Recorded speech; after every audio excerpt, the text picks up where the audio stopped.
마가복음 5장 35절에서 43절까지 말씀입니다. 아직 예수께서 말씀하실 때에 회당장의 집에서 사람들이 와서 회장당에게 이르되 당신의 딸이 죽었나이다. 어찌하여 선생을 더 괴롭게 하나이까?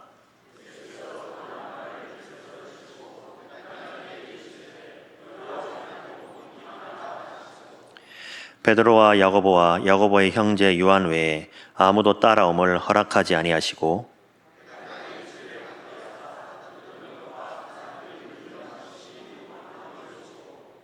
들어가서 그들에게 이르시되 너희가 어찌하여 떠들며 우느냐?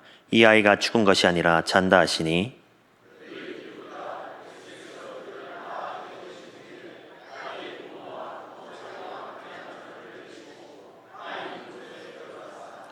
그 아이의 손을 잡고 이르시되 달리다곰 하시니 번역하면 곧 내가 내게 말하노니 소녀야 일어나라 하심이라.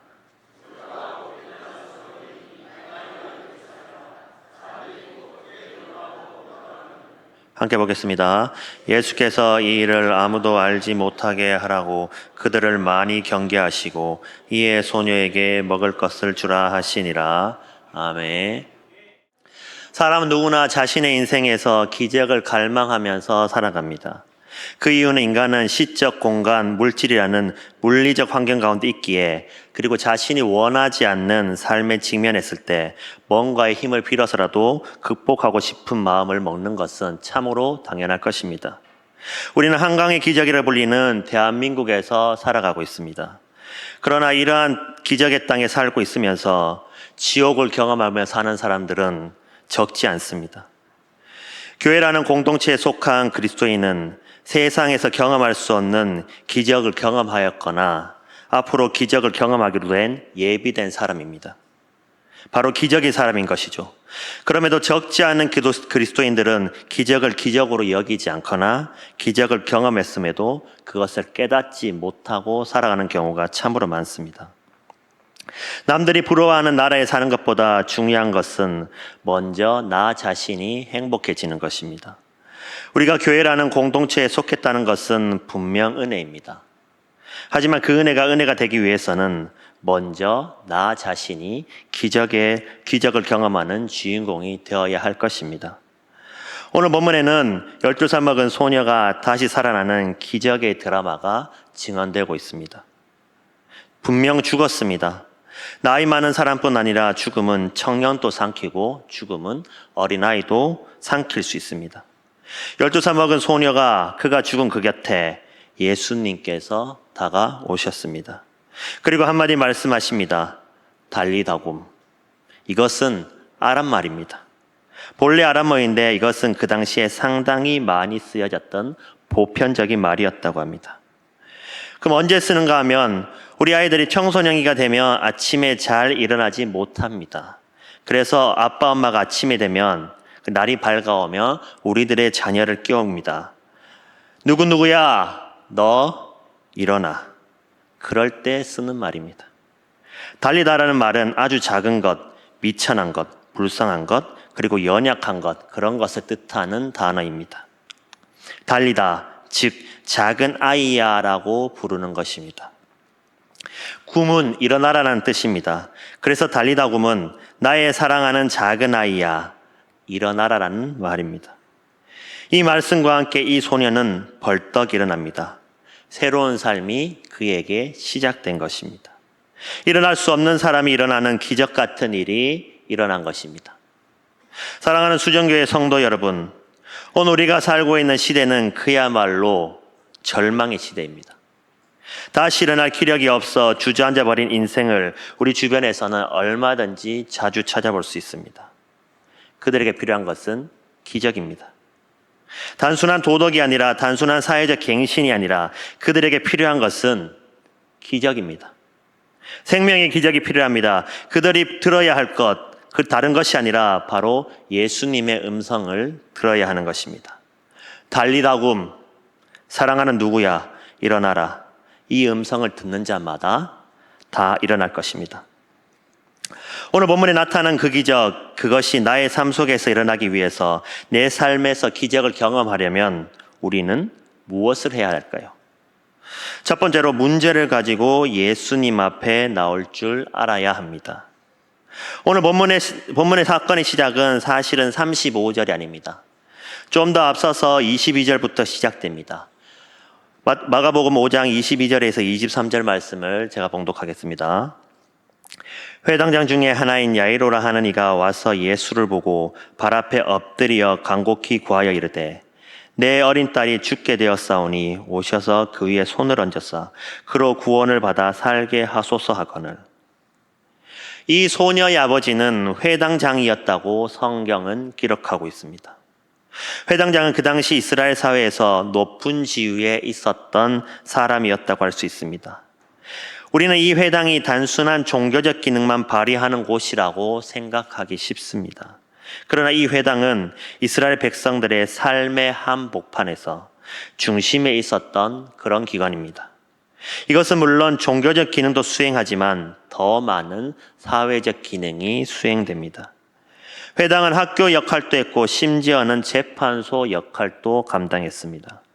문제를 가지고 나오는 사람들에게 마지막 판결을 하는 재판관과 비슷한 역할까지 회당장은 겸하고 있었다는 것입니다. 그에게는 사회적 명예가 있었고 사회적 존경이 뒤따르고 있었습니다. 회당마다 적어도 10명 이상의 관리가 배치되어 있었습니다. 큰 회당의 경우에는 회당장이 3사람씩이나 배치되어 있기도 했습니다. 자, 이런 정도의 신분을 누린 사람이라면 자신이 가진 문제를 가지고 예수님께 나오는 것은 결코 쉽지 않습니다. 그 당시 예수님은 젊은 예언자, 아직 사회적으로 공인되지 못한 사람, 어떤 이단의 교주처럼 취급될 수 있었던 그런 시기입니다. 그런데도 그 예수님 앞에 와서 회당장은 엎드립니다. 그냥 나와서 예수를 만났다라고 기록되어 있는 게 아니라 본문 22절에 보시면 회당장 중 하나인 야이로라 하는 이가 와서 예수를 보고 그 다음에 보시면 발 아래 엎드렸다고 기록되어져 있습니다. 발 아래 엎드렸다. 이것은 결코 쉬운 일이 아닙니다. 이 정도 사회적 신분을 가진 사람이 예수님 앞에 엎드리는 것은 결코 쉬운 일이 아닌 것이죠. 그러나 그에게는 너무나도 큰 문제를 가지고 있었습니다. 정말 사랑하는 딸이 죽어가고 있었습니다. 할 수 있는 노력은 다 해봤을 것입니다. 그러나 살릴 길은 없었습니다. 이제 마지막 희망, 마지막 소망을 예수님께 걸고 그는 예수님 앞에 엎드립니다. 이 고통이, 이 역경이 회당장을 겸손하게 만들었습니다. 그래서 자기가 가지고 있는 지식과 사회적 신문과 지혜에도 불구하고 그는 겸허하게 나사렛 예수 앞에 엎드립니다. 엎드려서 어떻게 합니까? 23절에 보시면 간곡히 구하여라라고 기록되어 있습니다. 선생님, 살려주십시오. 내 딸을 살려주십시오. 부탁입니다. 제발 살려주십시오. 저는 우리나라 사람이 예수님 앞에 나오지 못하고 하나님의 은혜를 경험하지 못하는 가장 큰 장애물이 하나 있다고 생각합니다. 그것은 바로 체면이라고 생각합니다. 가장 그 체면에 민감한 의식을 가진 민족이 있다면 대표적으로 한국 사람과 일본 사람일 것입니다. 참 체면에 민감합니다. 그래서 예수님을 믿고 싶어도, 은혜를 받고 싶어도, 깊이 하나님의 은혜에 들어가고 싶어도 나를 가로막는 의식적인 장애물이 뭐냐 하면 자기 체면 때문에 믿지 못합니다. 한국말을 잘 살펴보면 한국말 가운데 유달리 발달된 언어 가운데 얼굴과 관련된 단어가 있습니다. 체면의 면이라는 단어가 얼굴을 말합니다. 벨라시 없습니다. 면목이 서지 않습니다. 얼굴을 둘 수가 없습니다. 내 얼굴에 먹칠을 하지 말아 주십시오. 제 얼굴을 봐서 한 번만 부탁드립니다. 이 얼굴에 대한 단어들이 참으로 발달되어져 있습니다. 사람들은 그 체면 때문에 오늘도 인생의 절박한 문제를 안고 있어도, 그리고 해결될 수 없는 인생의 딜레마를 안고 있어도 주님 앞에 쉽게 나오지 못하는 것입니다. 여러분이 가지고 있는 절망은 무엇입니까? 여러분이 가지고 있는 갈등은 무엇입니까? 여러분의 고통은 또 무엇입니까? 여러분의 문제는 무엇입니까? 내 인생 속에 주님의 부활의 능력, 그리고 부활의 소망을 체험하기를 원하십니까? 오늘 문제를 가지고 나사렛 예수 앞에 나와 주 앞에 엎드려 보시기를 바랍니다. 내 인생의 마지막 희망, 최후의 희망을 걸고 주님 앞에 엎드려 보시기를 바랍니다. 그때 부활의 기적은 시작될 것입니다. 사랑하는 수정교회 성도 여러분, 내 인생 속에 부활의 능력이 필요하다고 느끼십니까? 그렇다면 그 문제를 가지고 주님 앞에 엎드리시는 모든 성도 여러분 되시기를 바랍니다. 계속해서 내 삶의 기적을 경험하려면 우리는 무엇을 해야 될까요? 두 번째로, 아직 문제가 해결되지 않았어도 예수님과 함께 걸어가야 됩니다. 23절 말씀을 제가 다시 한번 봉독하겠습니다. 간곡히 구하여 이르되 내 어린 딸이 죽게 되었사오니 오셔서 그의 손을 얹어사 그로 구원을 받아 살게 하소서 하거늘. 자, 그 다음에 또 어떤 사건이 일어납니다. 24절 말씀입니다. 이에 그와 함께 가실새 큰 무리가 따라가며 애워싸 밀더라. 자, 어떤 일이 생겼나요? 선생님 살려주세요. 그러자 예수님이 응답하십니다. 여러분, 기도하면 주님이 응답하실 줄 믿으십니까? 주님, 제 집에 오세요. 여러분, 내 집에 찾아오시는 주님, 찾아오시기를 즐겨하시는 주님을 아시나요? 내가 가지고 있는 이 문제와 갈등, 그리고 이 불안, 그 모든 것에도 불구하고 예수 그리스도를 우리의 가정에 초청하시면 함께 가실 줄 믿습니다. 회당장은 드디어 예수님과 함께 걷기 시작합니다. 예수님을 만나고 이제 예수님과 함께 걸어가기 시작합니다. 집으로 가고 있습니다. 아직 이 시점에는 그의 문제가 해결되지 않았습니다. 물론 그는 이제 주님을 만나고 주님과 함께 걷게 되었으니 그 주님을 통해 해결의 소망을 안고 걸어가고 있었을 것입니다. 주님아, 우리 집에 가시면, 그리고 나의 사랑하는 딸에게 손을 얹으시면 우리 아이는 반드시 살아날 것이다. 해결의 희망을 안고 걸어가고 있습니다. 그러나 지금은 아직 해결된 것은 아닙니다. 그런데 주님과 함께 걷고 있었던 길에서 또 다른 사건이 하나 발생됩니다. 25절 말씀을 제가 봉독하겠습니다. 12해를 혈류증으로 알아온 한 여자가 있어. 이 사건은 12해를 혈류적으로 앓는 여인이 치료받는 사건과 맞물려 있습니다. 사실은 회당장 야이로의 집에 가다가 한 여인이 주님 앞에 와서 또 도움을 호소하고 있습니다. 그래서 물론 이 여인은 치료를 받습니다. 좋은 일입니다. 좋은 사건이 발생한 겁니다. 그러나 그럼에도 회당장 야이로 편에서 보면 이것은 참으로 안타까운 일입니다. 왜 그렇습니까? 나의 사랑하는 딸의 목숨이 경각에 달려 있습니다. 1분 1초가 아깝습니다. 촉각을 다투는 때인데 사랑하는 딸의 문제 해결이 12해 혈류증을 앓는 여인 때문에 지연될 수밖에 없는 일이 일어났습니다. 회당자 편에서 보면 이것은 방해거리 사건이 발생한 겁니다. 왜 주님은 이 사건을 허용하셨을까요? 저는 두 가지 이유가 있다고 생각합니다. 첫 번째 이유는 이 회당장의 야이로의 믿음을 강화시켜 주시기 위함입니다. 여러분, 내 문제가 급합니다. 그런데 내 문제는 빨리 해결되지 않습니다. 그런데 가만히 보니까 주변의 다른 사람들은 기도해서 빨리빨리 응답을 받는 것 같습니다. 다른 사람은 응답은 받는데 나만 응답을 받지 못하는 것 같습니다. 여러분은 그런 느낌을 받으신 적 없으신가요? 다른 사람은 다 해결되는데 나만 해결되지 않는 것 같습니다.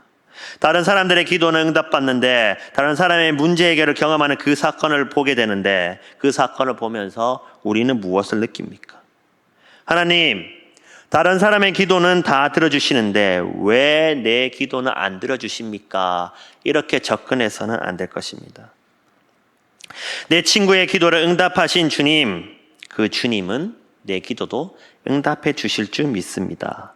우리는 이렇게 접근해야 할 것입니다. 내 주변의 이웃들에게 자비를 베풀어 주시고 긍휼을 베풀어 주시는 주님, 그 주님은 나에게도 동일한 자비와 동일한 긍휼을 베풀어 주실 줄 믿습니다. 이렇게 해야 될 것입니다. 내 이웃을 불쌍히 여기시는 주님, 12해를 혈류증을 앓다가 인생을 포기해버린 이 사람의 기도도 들으시고 이 사람을 긍휼히 여기시고 이 사람을 치료하시는 주님은 내 집에서도 동일한 역사를 행하실 줄 믿습니다. 여러분, 이웃들을 보면서 내 믿음을 강화될 수 있어야 한다는 것입니다. 두 번째 이유는 회당장 야이로의 믿음을 테스트하기 위함입니다. 갈 길이 바쁩니다. 그러나 주님은 지체하고 있습니다.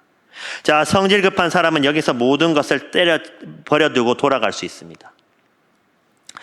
그러나 주님은 여기서 그런 의미에서 이 사람의 믿음을 시험하고 있는 사건이라고 볼 수 있습니다. 너가 기다릴 수 있느냐? 지금 이러한 상황에서도 포기하지 않고 기다릴 수 있느냐? 바로 이러한 시험이 또한 이 사건 속에 담겨져 있습니다. 복음서 가운데 특별히 기도의 교훈을 중심으로 써내려간 복음서가 누가복음입니다. 그래서 누가복음을 읽어보면 유달리 기도에 관한 내용이 많이 기록되어 있는 것을 우리는 알 수 있습니다. 특별히 누가복음 18장에 보시면 우리가 잘 아는 사건이 등장합니다. 억울한 일을 경험한 과부 한 사람이 재판관에 와서 자기 억울한 사정을 해결해 달라는 억울한 사건이 기록되어 있습니다. 그런데 이 비유를 가르치시면서 누가복음 18장 1절은 이런 말씀으로 시작합니다.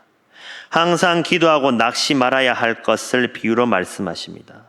주님은 단 한 번의 기도로 우리 인생의 모든 문제가 해결된다고 말씀하지 않으셨습니다. 어떤 경우에도 문제 해결보다 더 중요한 것은 주님과의 신뢰의 관계가 생기도록 하시는 것입니다. 문제 해결을 지연하시면서 기다리게 하시고 기도시키시는 모습을 우리는 볼 수 있습니다. 그렇다면 우리는 어떻게 해야 될까요? 우리는 더 엎드려야 됩니다. 그리고 더 기다려야 됩니다. 항상 기도하고 낙심하지 말아야 합니다. 포기하지 마시길 바랍니다. 더 엎드리시길 바랍니다. 계속 기도하시길 바랍니다. 구하라 그러면 주실 것이요. 믿으십니까? 그런데 여기서 구하라, 찾으라, 문을 두드리라 이 말씀이 한 번만 구하라는 말이 아닙니다. 한 번만 찾으라는 말이 아닙니다. 한 번만 문을 두드리라는 말이 아닙니다. 본래 이 말의 뜻은 계속 구하라 그런 뜻입니다. 계속해서 찾으라, 계속해서 문을 두드리라라는 말입니다.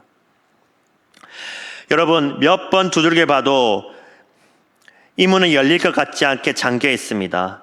닫혀 있는 문 앞에서 인생을 절망하고 포기하고 싶은 분들이 이 자리에 계십니까? 그렇다면 더 두드리시기 바랍니다. 아직은 포기할 때가 아닙니다. 더 두드리시기 바랍니다. 구하고 찾고 계속 두드리시기 바랍니다. 그러면 마침내 열릴 것입니다. 아직 문제가 해결되지 않더라도 주님이 곁에 계신다면 우리는 절망할 이유가 전혀 없습니다. 계속 두드리시기 바랍니다. 아직 문제가 해결되지 않더라도 계속 구하시기 바랍니다. 아직 문제가 해결되지 않더라도 주님과 함께 걸어가는 모든 성도 여러분 되시기를 간절히 바랍니다. 계속해서 내 삶의 기적을 경험하려면 우리는 무엇을 해야 될까요? 세 번째로, 최악의 절망 속에서도 예수님을 믿어야 합니다. 35절 말씀을 제가 봉독하겠습니다. 아직 예수께서 말씀하실 때에 회당장의 집에서 사람들이 와서 회당장에게 이르되 당신의 딸이 죽었나이다. 어찌하여 선생을 더 괴롭게 하나이까? 집에서 사람들이 왔습니다. 가족들하고 하인들이 왔을지도 모르겠습니다. 근데 뭐라고 얘기합니까? 당신의 딸이 죽었습니다. 상황은 끝났습니다. 희망은 사라진 것입니다. 이것은 철저한 절망의 보고입니다. 회당자 집에서 이미 장례식 준비가 한창이었을 것입니다. 38에서 39절의 말씀을 보면 장례식 광경을 좀 더 잘 들여다볼 수가 있습니다. 38에서 39절을 제가 봉독하겠습니다. 회당장의 집에 함께 가서 떠드는 것과 사람들이 울며 심히 통곡함을 보시고 들어가서 그들에게 이르시되 너희가 어찌하여 떠들며 우느냐? 이 아이가 죽은 것이 아니라 잔다 하시니. 사람들은 어쩔 줄 몰라 했습니다. 통곡 소리가 들리고 있습니다. 그러나 이 절망의 한복판에서 예수님은 회당장에게 어떻게 말씀하십니까? 36절에 보시면 두려워하지 말고 믿기만 마라 고 말씀하십니다. 이 말씀은 현재 시제로 기록되어져 있습니다. 현재 명령력입니다. 무슨 뜻이냐 하면 두려워 말고 믿어라, 계속해서 믿으라 라는 말입니다. 상황은 끝입니다. 절망입니다. 그런데도 주님은 아직도 이렇게 말씀하고 있습니다. 계속해서 믿으라. 이 순간 속에서도 계속해서 믿음을 저버리지 않는다면 상상할 수 없는 위대한 기적을 만나게 될 것이다. 그리고 그 기적이 마침내 일어났습니다. 인생을 살면서 우리가 경험하는 최후의 절망, 마지막 절망은 무엇입니까? 바로 죽음일 것입니다. 죽음은 모든 사람을 삼킵니다. 어린아이도 삼킵니다. 노인도 삼킵니다. 죽음의 확률은 100%입니다. 아무도 죽지 않는 사람이 없습니다. 그러나 이 최악의 절망 속에서 주님은 우리에게 믿음을 요구하고 있습니다. 또 하나의 기적의 드라마를 할 수 있는 예수님의 친구였던 나사로가 죽었을 때 주님은 무덤 앞에 오십니다. 그리고 놀라운 메시지를 선포하십니다.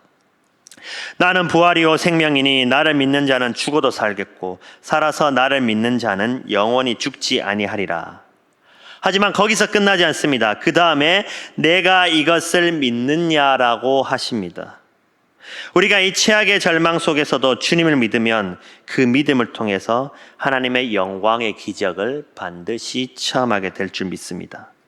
기적은 일어났습니다. 이 소녀도 일어났습니다. 달리다굼 일어나라. 부활했습니다. 부활의 위대한 기적이 일어났습니다. 사랑하는 수정교회 성도 여러분, 이 부활의 위대하신 주님은 인생을 살아가는 모든 곳에서 우리가 무력함에 시달리고 좌절하고 주저앉아 앞이 캄캄할 때도 우리 앞에 분명히 다가오실 것입니다. 그리고 뭐라고 말씀하실까요? 달리다굼 나의 사랑하는 아들이여 딸이여 일어나라. 여러분, 주님의 말씀을 듣는 순간 우리는 다시 일어설 수 있을 것입니다. 약속의 말씀은 우리의 소망입니다. 믿으십니까? 주님의 음성, 주님의 말씀 안에 생명이 있습니다. 그래서 이 음성을 듣는 순간 우리는 반드시 살아날 것입니다. 달리다굼 주님께서 말씀하시면 이 말씀은 소망이 되어 희망이 되어 이 말씀을 통해 말씀하시는 예수 그리스도를 신뢰하는 순간 우리는 절망을 박차고 일어날 것입니다. 달리다굼 일어나시길 바랍니다. 말씀을 정리하겠습니다. 내 삶의 기적을 경험하려면 우리는 무엇을 해야 될까요? 첫 번째로 문제를 가지고 예수님 앞에 나올 수 있어야 됩니다. 두 번째로는 아직 문제가 해결되지 않아도 예수님과 함께 걸어가야 됩니다. 마지막으로는 최악의 절망 속에서도 우리는 예수님을 믿어야 합니다. 무슨 일을 당해도 절망하지 않고 달리다굼 주님께서 말씀하시면 이 말씀은 소망이 되어 희망이 되어 이 말씀을 통해 말씀하시는 예수 그리스도를 신뢰하는 순간 우리는 절망을 박차고 반드시 일어날 것입니다. 달리다굼 일어나시는 수정교회 모든 성도님 되시기를 주님의 이름으로 축복합니다.